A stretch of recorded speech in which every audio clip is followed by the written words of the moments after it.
Ça devait arriver. Après avoir humilié Idriss Aberkan, Xavier Delmas a décidé de s'en prendre à moi.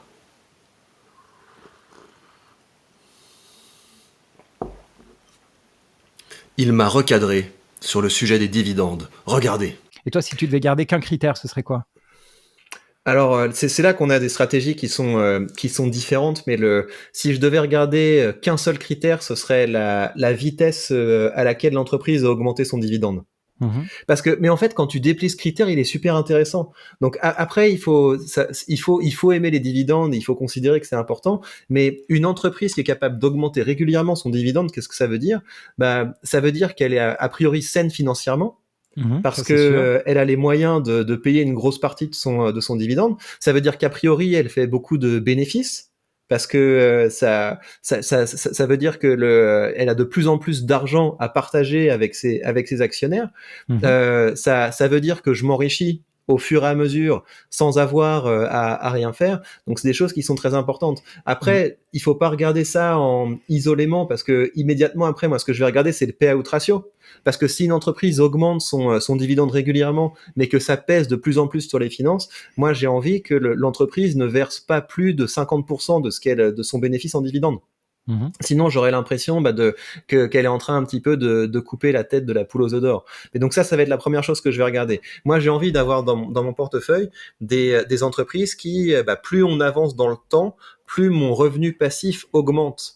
Et c'est pour moi un indicateur qui est vraiment très simple à observer et à guider. La première chose que je regarde, moi, mois après mois, pour évaluer si mon portefeuille fonctionne bien, j'ai envie de voir que en octobre 2022, j'ai encaissé plus de dividendes qu'en octobre 2021, et j'ai envie de voir que l'année prochaine, j'aurai encaissé encore plus de dividendes, parce qu'à la fin, c'est ça qui compte.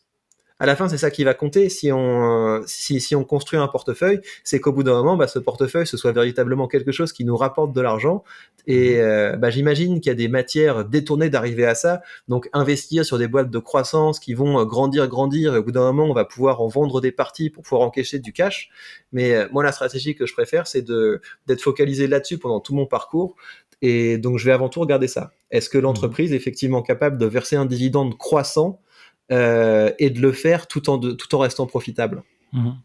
Moi, j'aurais continué ta liste. C'est-à-dire, je suis d'accord avec tout ce que tu dis. C'est-à-dire que alors dans l'ensemble, on parle, mais c'est des entreprises qui sont plutôt moins endettées que la moyenne, qui sont évidemment profitables, etc., etc. Mais ce que je rajoutais, et c'est ce qui me fait douter sur une stratégie 100% dividende, c'est que ça veut dire aussi que c'est une entreprise qui ne sait pas mettre son argent ailleurs.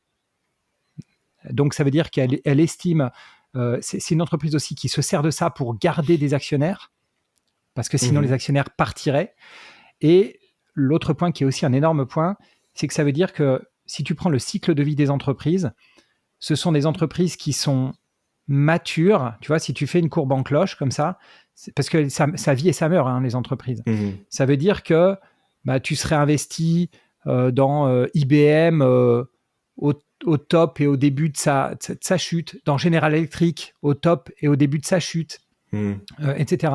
Et donc, en fait, Total, c'est le meilleur exemple, et je peux en parler, je suis investi dans Total, donc, parce que je trouve qu'effectivement, je suis investi dans Total pour le dividende, parce que je pense que c'est une entreprise qui va devoir reverser à mort pendant qu'elle est encore vivante, si elle meurt, ou sinon, mais si elle meurt, elle aura fait son boulot, elle aura était dans le pétrole, elle aura fait tout ce qu'elle a pu, elle aura été une des meilleures mondiales, et puis à la fin, comme elle ne peut plus aller nulle part, elle verse tout cet énorme cash flow qu'elle a, elle va le verser à ses actionnaires jusqu'à sa mort ou sa transformation, parce que c'est ça qui va se passer sur Total. Soit elle va mourir, soit elle va rétrécir, soit elle va se transformer. Mais il n'y a même pas assez de boîtes à racheter il n'y a même pas assez de boîtes à racheter pour qu'elle se remette dans les renouvelables, ou même d'investissement à faire, donc elle donne tout son cash. Donc voilà, la partie cycle de vie, elle est importante. Et aujourd'hui, il y a, pour moi, tu vois, on a vu des bulles passer. Et si je devais dire une bulle aujourd'hui, elle va te surprendre. Mais quand je vois, j'avais une liste de valeurs, c'est dommage, je n'ai pas préparé pour cette émission, mais qu'une boîte comme Coca-Cola, des Procter & Gamble, etc., qu'elles ont des PER de 23. Extrêmement valorisées, ouais. D'accord. Pourquoi ? Parce qu'il y a une prime aujourd'hui. Il y a une prime à la stabilité, une prime qui est aberrante. C'est des boîtes qui font 2, 3, 4, 5% de croissance par an. Ça ne mérite pas un PER de 23. D'accord. Et donc, il y a une bulle là-dedans. Et les gens ont tellement peur qu'ils sont hyper rassurés dans les dividendes. Et typiquement, la stratégie des dividendes, je pense que et je veux surtout pas te faire changer d'avis, Victor, on soit bien d'accord. Mais je pense qu'à un moment, cette surperformance qu'ont ces boîtes-là, il y aura peut-être un moment où il faudra le payer. Quand on va repasser en risk-on et que les gens vont sortir de ces boîtes-là en disant mais je suis fou, pourquoi Meta est à un PER de 10 ou 11, je sais pas, et quand Coca a un PER de 23. Désolé pour les chiffres, sont peut-être pas bons, hein, mais c'est pour donner l'idée. C'est ça qui me gêne un petit peu. Je pense que c'est très bien d'avoir des entreprises à dividendes, mais en fait, si tu ne fais que ça, tu as des biais, à la fois des biais sectoriels, parce que des dividendes, tu les trouves pas dans tous les secteurs. Hein. C'est évident que tu vas être dans des bancaires, dans des boîtes de toute façon qui sont hyper matures et donc qui ont que ça à faire de leur cash. Une bancaire, tu veux qu'elle croisse où? Tu vois, ou Coca-Cola, tu veux qu'elle trouve où sa croissance? Elle va pas faire boire aux gens 4 Coca par jour. Hein. Si aujourd'hui c'est 1, tu vois, elle va pas y arriver tout simplement. Elle peut pas créer un nouveau produit type Coca. Donc, ils vivent avec l'accroissement de la population, en gros, hein, et avec certains pays qui copient le mode de vie américain.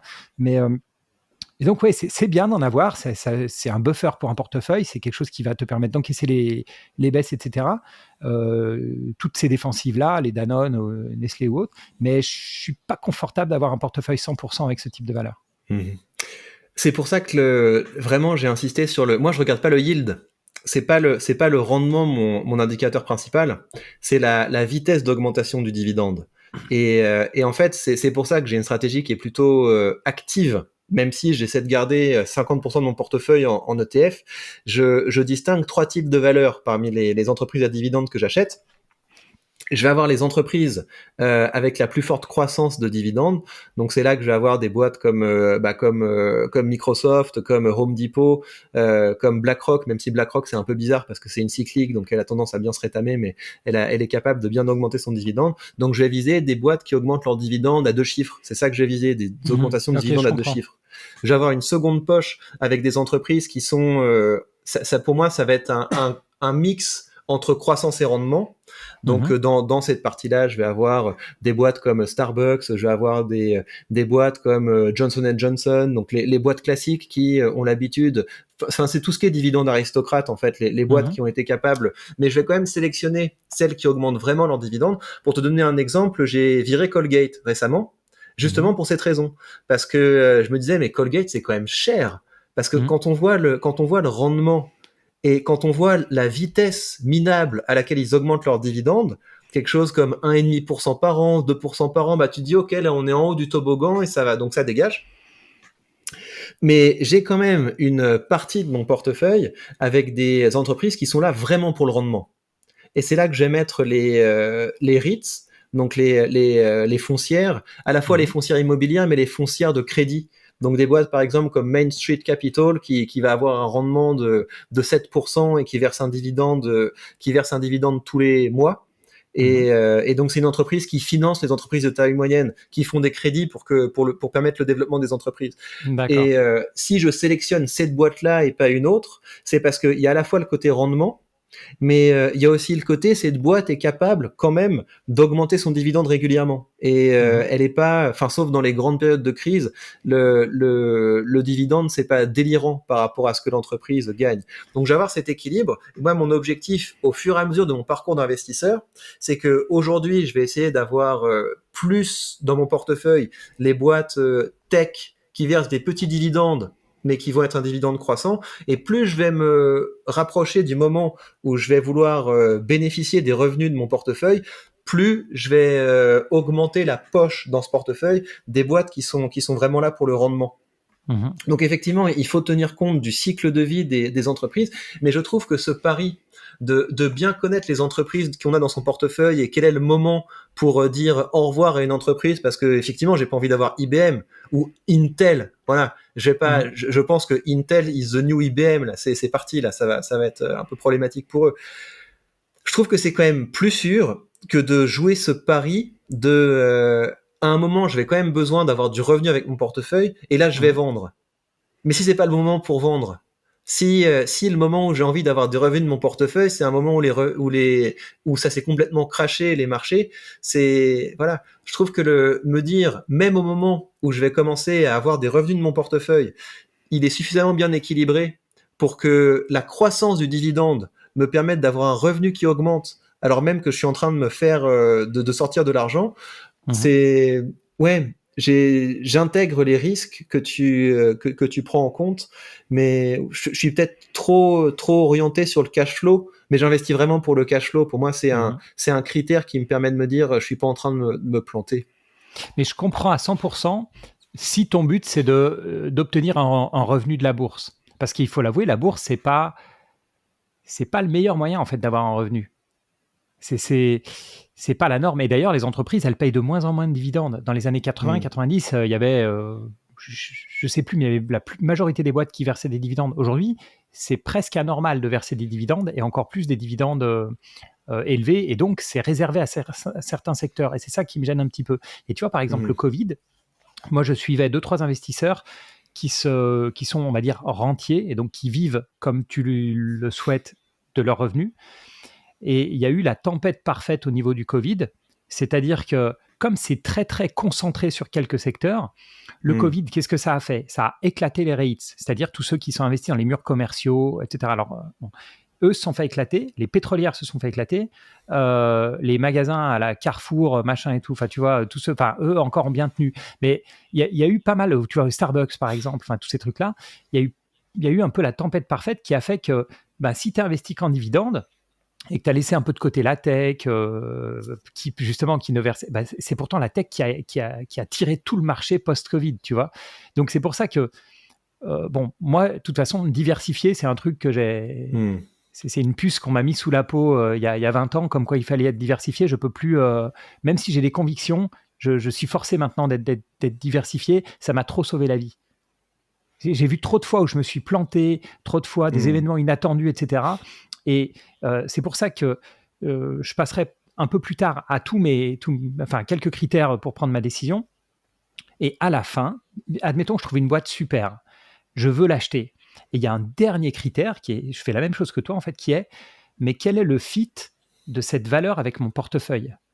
Est-ce que c'est pas un secteur qui est déjà surreprésenté? Et il y a parfois des valeurs, je suis pas hyper convaincu, mais je me dis, j'ai aucune valeur. Il me faut une valeur de ce Hmm. secteur, tu vois. Et je me force. Par exemple, je me force à avoir des bancaires. Et ça m'a aidé en début d'année d'avoir des bancaires, tu vois. Je me force à avoir au moins une boîte automobile, tu vois. Donc Hmm. j'ai du Mercedes, par exemple. Et je suis pas convaincu par l'automobile. C'est un secteur qui souffre énormément. Mais quand le marché bascule totalement d'un mode croissance à value, je suis content d'avoir les secteurs value parce que c'est des secteurs que personne ne veut, qui sont totalement décotés, etc. Puis c'est eux qui sauvent mon portefeuille. Et dedans, je vais avoir des valeurs à dividendes, par exemple. Et je suis content parce que ça sauve mon portefeuille. Mais à nouveau, ce qui me ferait peur, même si je comprends ta logique de dire que tu vas pas prendre une valeur qui ne verse pas de dividendes et quand tu veux aller te payer un sandwich, tu es obligé d'en vendre un bout et si ça se trouve, elle a perdu 30%, je comprends tout à fait. Mais ça, c'est une approche que j'aurai peut-être plus tard.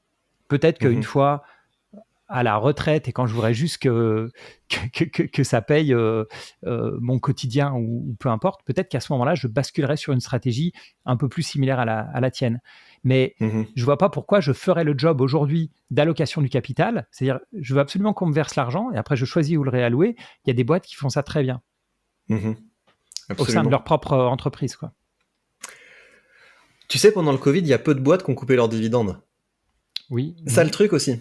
Effectivement, on a eu peur pour certains rites commerciaux, mais moi, j'étais pas investi dedans, là. Je me souviens plus du nom, mais il y a un gros américain, là, qui a plein de centres commerciaux et qui a pris quand même très cher. Ouais, il y a très peu de boîtes qui ont coupé leurs dividendes. Toutes les boîtes, Starbucks a continué à augmenter fortement son dividende, Realty Income a continué à l'augmenter toujours autant, etc. Après, c'est reparti de plus belle. Et je pense que c'est beaucoup plus facile d'encaisser ces périodes où les marchés se cassent la figure. Après, Mhm. ça dépend effectivement à quel stade de l'investissement on est. Si on est à la retraite, peut-être qu'on serre les fesses dans ces périodes en se disant oulala, ça, j'ai peut-être fait des bêtises, etc. Mais au cours du parcours d'investisseur, bah, qu'est-ce qui se passe quand une entreprise se casse la figure dans cette période-là? C'est que le rendement augmente. Mhm. Et donc, on se rapproche beaucoup plus rapidement de notre objectif de bénéficier du portefeuille. Mais je comprends vraiment cette idée de la bourse, c'est pas le meilleur endroit pour avoir du rendement. Ça, je comprends tout à fait.